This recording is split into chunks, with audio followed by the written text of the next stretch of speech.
Greetings. Here we go. It's time for a simmer and Gabby. Yes, indeedy. What a weekend. The National Hockey League season about to kick off. Gabby, how the heck are you? Are you ready to go? I'm good. It's been too long. Preseason is too long. Let's get this thing started.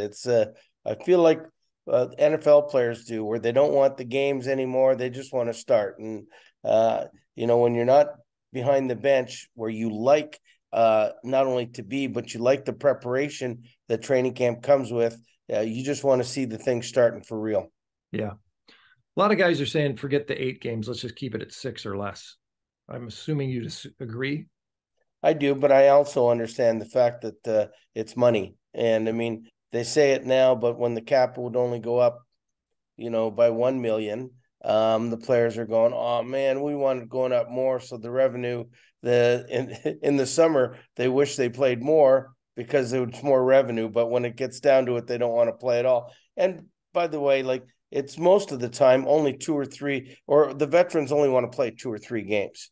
They don't want to play any more than that. And so it's really a showcase for a lot of free agents, American League guys, and junior guys that are coming up. Yeah. All right. You can find us on Spotify and all that good stuff on our YouTube channel at Simmerpuck, and also, of course, on VancouverHockeyInsider.com. Gabby, I'm starting the clock because this week we're going 25 minutes. We like to keep it snappy. We like to keep it efficient. And in honor of 25 minutes, we get to each pick a number 25. You go first. I picked, when you first mentioned it, I picked Orland Kurtenbach. Well, he was the first Canucks captain, but I remember him more as a Leaf, as a third line center for the Leafs when they were in their glory days and their heydays, and I remember him as being the best fighter in the NHL at the time, and that was my big things. If Kurtenbach got into a fight, and he was going to win, he was pretty deadly with the fist. But I remember him as a tall, lanky centerman that played. But when we talked about it, and you said he was the Canucks' first captain, I can see him being a leader as Yeah. well. All right. Well, I'm going to go with Joe Nieuwendyk because he's a multi-cup winner with different teams. And I don't know if it was you or someone else that mentioned me this week that Lanny McDonald always brings up his huge goal with Calgary in the final.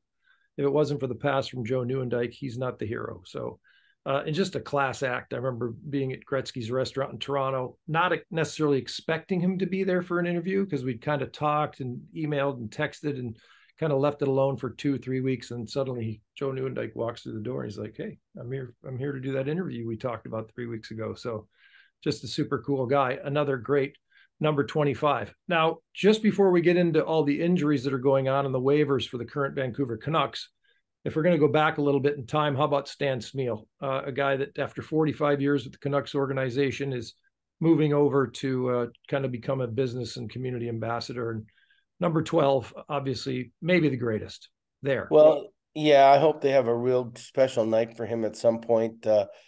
He was by far the most special guy that I had met in Vancouver, as far as management and personable people. I mean, and more than that, I remember when him and I were both, like, I was being introduced to the team, and Yep. Stan went in first and did a passionate speech, and you could tell it was from the heart. And I think it resonated with the players more than anything I had to say. And but you could tell that he bled Canuck colors and that he was a proud Canuck. And I can't say enough good things for him when things weren't going as well as I would have liked them to go. For me, he was the guy I could talk to. He was the guy that had a common sense approach to things, and I really appreciated the time I had for him with him. So I hope I wish him the best. I hope if this was his decision that he surely enjoys the rest of his time doing what he wants to do. Yep. They called him Steamer. And of course, New Westminster Bruins, he won 2 Memorial Cups. I think he was involved in more than the 2 that he won, but a very successful junior player and a madman. And I passed along the story on Vancouver Hockey this week when I wrote about it. My very, very first game ever on a press credential in the National Hockey League was November 1st, 1981, $10 under the table to get sound. And it was the Vancouver Canucks at the Detroit Red Wings. The Wings won 3-1, but Smeal had a fight, a roughing minor, a slashing minor, and an assist.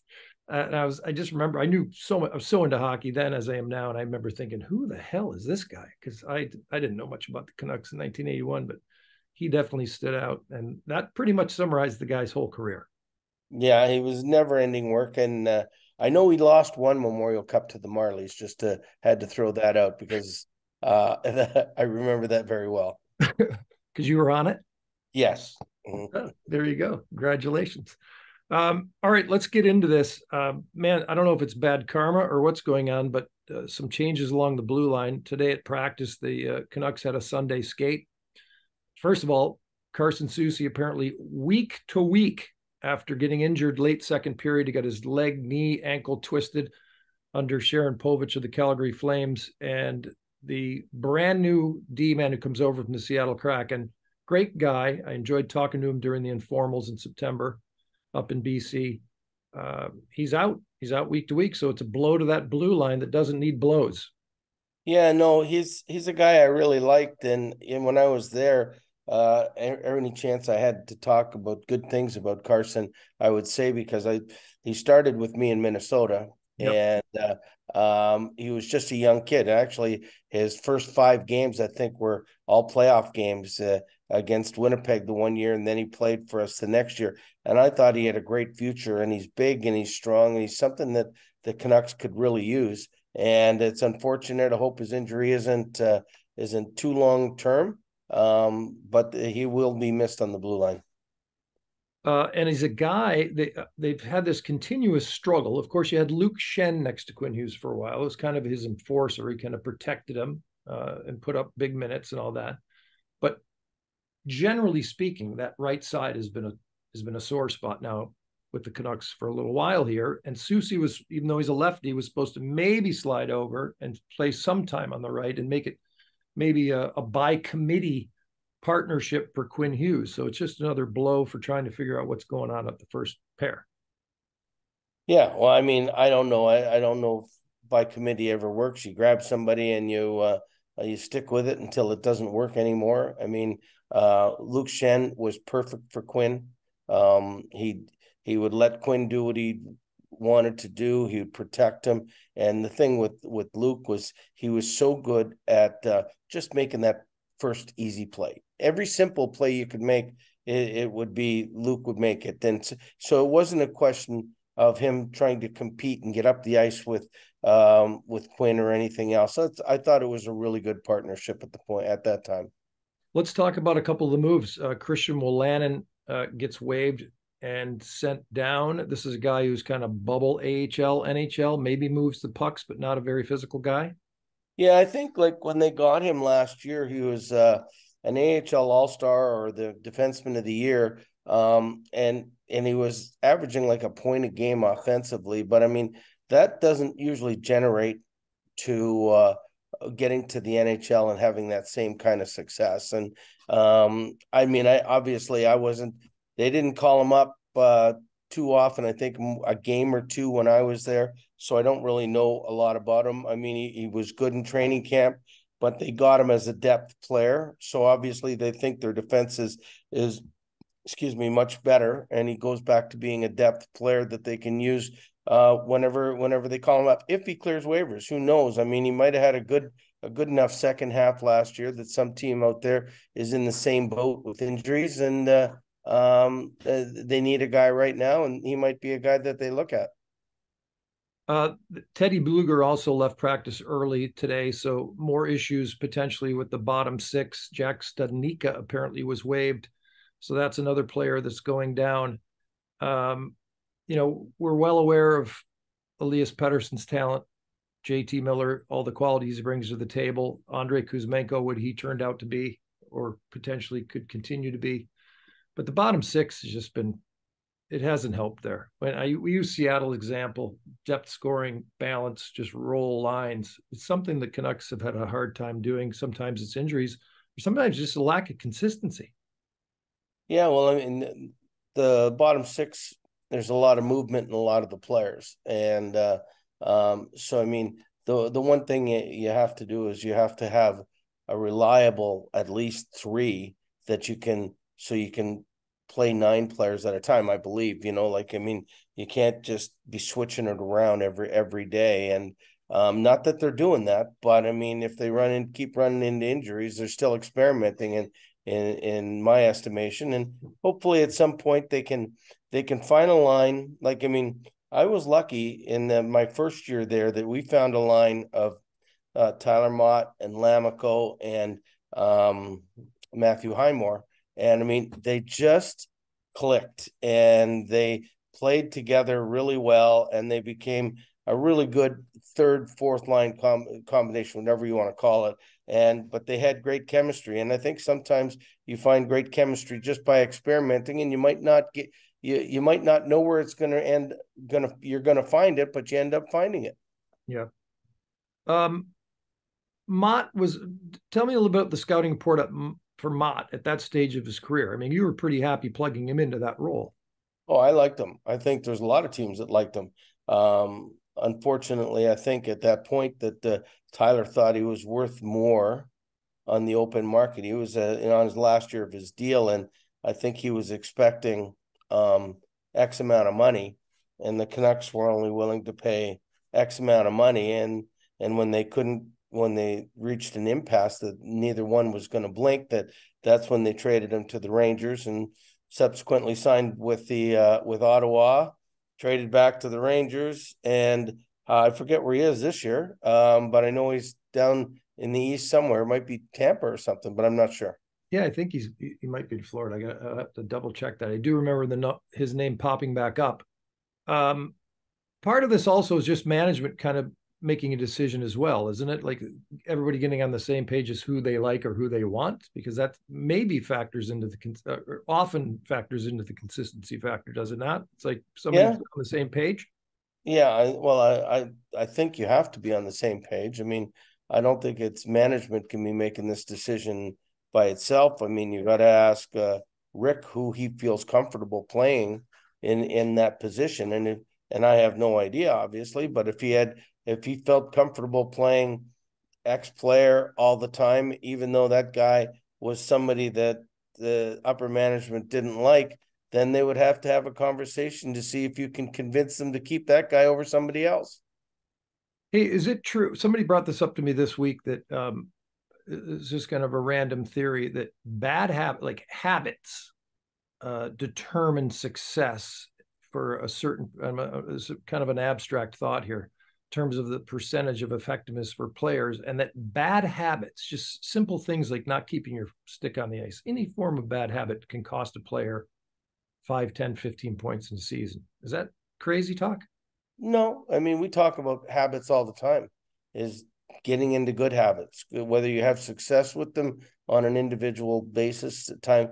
But I mean, you create good habits and you create bad habits. I mean, a bad habit would be not coming back checking through or tracking, whatever word you want to call it, back through the middle. Just coming back. Bad habit would be coasting to the bench on a line change rather than getting hard to the line change. Those are habits you want that other teams see, and other teams react to them. I know with me, like I would show it every now and again on the video.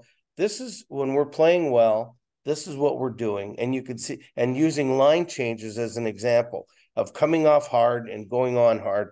And then when you're not having success, and you're all way the other end and you stop skating and you're just waving your stick that you're coming over, it's just a bad body language. It's a terrible habit, and it's a habit you try to keep people from getting into, or if they're into it, you kind of break it. There's always been a player on the Canucks that I tried to break that habit, and it's tough to get through to them sometimes. That would be on line changes? On line changes, One of these? Yeah, like this, and then coast, put your head down, or even changing at the wrong time. Like, I mean, for example, changing when you're the third guy high or something, and they're coming back, and you just decide to change rather than, changing when we get the puck out and you get to dump it in and getting 5 guys on there in a good position defensively rather than and having a cluster of guys coming off when you shouldn't be coming off. Yeah. It was actually Scout who raised this topic with me or got into this conversation with me about the bad habits, because he obviously concerned about his players having good habits. The one that always leaps out to me first is small, but it's stopping on pucks. So Yeah, it's stopping, going instead of circling. doing the skate. A habit of going to the net and stopping at the net too, instead of doing flybys, because that's where you don't score goals. I mean, we do drills all the time of going to the net and making sure guys stop, because if all the pucks, if there's a rebound, it's usually going to be in front of the net. I mean, and the guys do the big swing behind the net. It used to drive me crazy, I tell you. It's one of the things that I would say coaches pull their hair out, but I got none left anyway. So what are you going to do? I want to talk a little bit about the Pacific Division and switch gears, just go a little broader topic here, because obviously, I don't know, the injury bug here right now with Vancouver. Mikheyev has been injured again. And if I'm not mistaken, I think I saw a headline on a story I wrote maybe about 14 months ago. He left the game during your preseason. First or second preseason game. Yeah. Is when he had come over and his knee wasn't really good. Like, I mean, he'd played on it the year before and he was fine with it. And I remember I think it was a little hit at the blue line against Seattle, I think. And he came off, and then it was one of those things where he had a partially torn ACL from the past, and but they deemed that it was okay to play. He felt strong. And to be honest, like, I mean, you watch him in the gym and everything, it was really strong. But I remember talking to Milstein in San Jose and saying that, like, I mean, he's given it everything he's got. I really like him. He's a really good player, but he's only going at about 75%. He didn't have that burst of speed that you saw when he was with the Leafs. Yeah. And which made him such an effective penalty killer.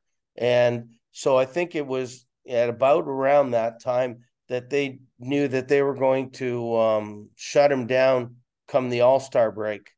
And just so he'd be ready for this year. Evidently, it's taken a little longer than he thought it would be. But they shut him down as soon as they shut me down pretty well. By the way, Dan Milstein being the agent for Mikheyev and also the agent for Andrei Kuzmenko. By the way, the Canucks today, and we started that fourth line conversation initially, and I guess the whole impetus for that, which I didn't even bring up, was that they traded for Sam Lafferty today. So they brought a guy from Pittsburgh who Jimmy would have been familiar with, and that was for a fifth rounder in this upcoming draft. So Lafferty, I guess, right shot center. They're just trying to add depth and solve some problems. Well, I mean, I think if they're sending Studnicka down, they're thinking that Lafferty could probably take his spot. I know they liked him when he was in Pittsburgh, because I know his name had come up before, but they definitely, both Patrick and Jimmy, had seen him before, so they know all about him. Listed as a center, but you're saying he's more of a right wing. I think they played him on right wing a lot. This is memory serves. In Toronto and in Pittsburgh. I don't know much when he was traded to Chicago, where they played him all that much, but I know he could skate. I know at one point they had told me he's a really good skater. He's big. He's got a good shot. So we'll see how that works out. All right. Pacific Division, as teased, I'm putting the Canucks and the Kraken kind of on that bubble. I think Calgary's going to have a bounce back year. Vegas is Vegas. Even if they have a little hangover, they'll come around. And then Edmonton, I think every year everybody says, oh, Oilers are finally going to win it. So they're going to be determined. 97 is going to make sure they're determined. What are your thoughts about the top three, top five? Well, first of all, Edmonton's like the Leafs. I mean, every year they're supposed to win the cup. Right. But to me, until their defense improves and until they can play a 4-line league, I mean, I haven't seen a team win the cup since I've been around that only used 3 lines all the time. I mean, you've got to use everybody on your team, and I've said this earlier to somebody that, I mean, if McDavid gets down to playing 21, 22 minutes and Draisaitl 21, 22 minutes, and they're more complete of a team like that, then I think they've got a really good chance. Because those two guys are two of the top 5 players in the world. If they're goaltending, if you know, pans out again. Like Jack Campbell had a bad year last year, but a good training camp this year. Yep. And I mean, Stuart Skinner, I mean, I've seen an awful lot of guys have sophomore slumps. And especially when you come in as a rookie, your hometown is Edmonton.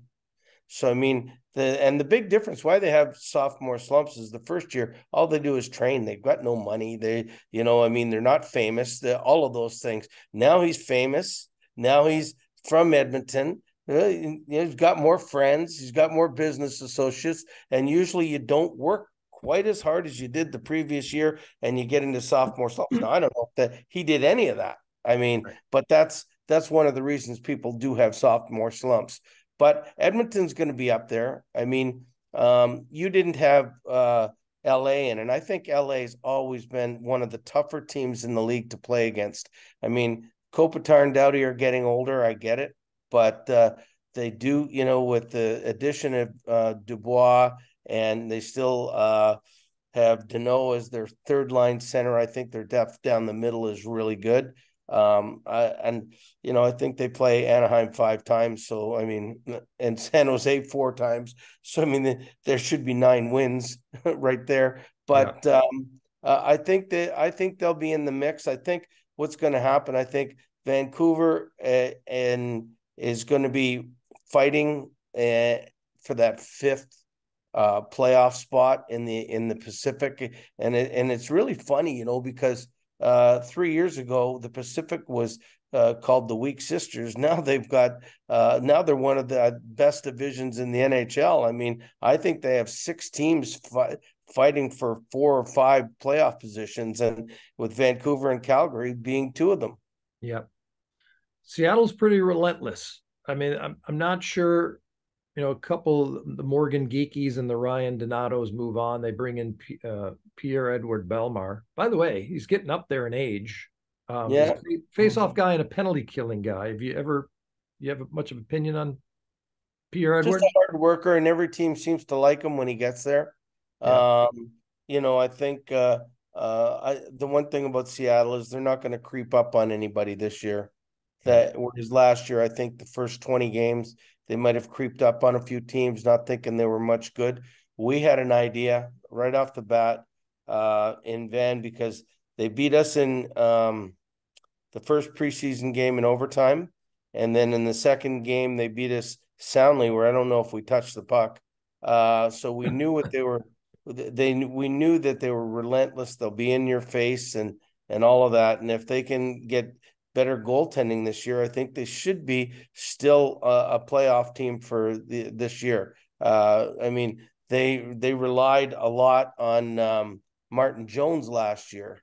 Yeah. And he played a little bit over his head for what you were thinking that he would be. And this year, and I think they should be, if their goaltending is better, I think they'll be just as good or better than they were last year.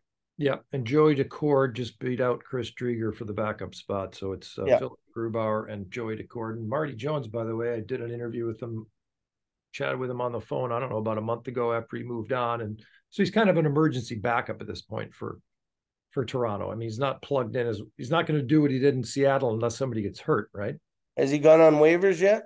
I don't know. I haven't. Because Tampa's still, I don't know what Tampa's goaltending is still all about, and they might need somebody as a stopgap if they don't believe that Johansson and their backup can do the job for the first 8 to 10 weeks of the season. Yeah. By the way, you're right. Tyler Mott was Tampa. We were correct. It was the Sunshine State for him.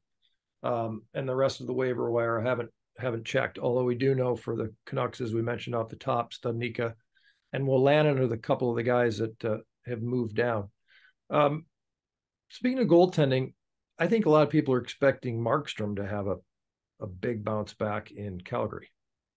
Well, you know what? I mean, I don't know how many years he's played, but in the NHL, let's just go for a number 7. Okay, Okay. I'm just guessing. I mean, he's had 6 good years and 1 bad year. So Yeah. why wouldn't we think that he can come back? And there's, that almost every player in sports has 1 bad year if you have a long career, or 1 mediocre year. I mean, Alex Ovechkin had 32 goals 1 year, and that was when he was in his early 20s. So I mean, if that can happen, anybody can have a bad year. But I think you're right. Markstrom is a really good goalie. Excuse me. If his mind is on straight and everything's good and he doesn't have any other problems, I don't see why. I mean, he shouldn't have a great year. Vancouver people know him as well as anybody, and he was great in Vancouver. Uh, guess what, Gabby? What? That sound is the buzzer. 25 minutes, Joey Newendike and Orland Kurtenbach. Our time is up. Great stuff. By the Already? way, I was just pulling up Markstrom. And if you take away kind of this little ticky-tack thing that he did his first, it looks like 4 or 5 seasons where he had 1 NHL game, 7 NHL games, then 23, then 12, then 4, then 3. I mean, it was Yeah. off and on. He's been a regular since 2015-16. He played 32 games for the Canucks that year. So he's been around a little while. He's a 33-year-old guy. So, but it took Yeah. I him mean, a I don't while. think that's overly old for goaltending. No. I mean, I expect him to have a bounce back year, and I expect it to be the Pacific Division, every game to be a battle, and it should be fun to watch if I can stay up for a lot of them. So who wins the cup then, Leafs or Oilers? Oh boy. Well, it hasn't been in Canada since 1993, I know. so I got to believe that there's a good chance that it's not going to be in Canada for another year. How about if it was the final between those two? Then you'd have, the streak ends there. Somebody's got to win it. Yeah, but I don't think Mr. Bettman wants to see those ratings. Gabby, thank you very much. We'll see you on the next Simmer and Gabby, VancouverHockeyInsider.com and Spotify and everywhere else. And we'll talk to you soon. Thank you very much. Great job as usual. All right. Have a great day. Thanks, Rob.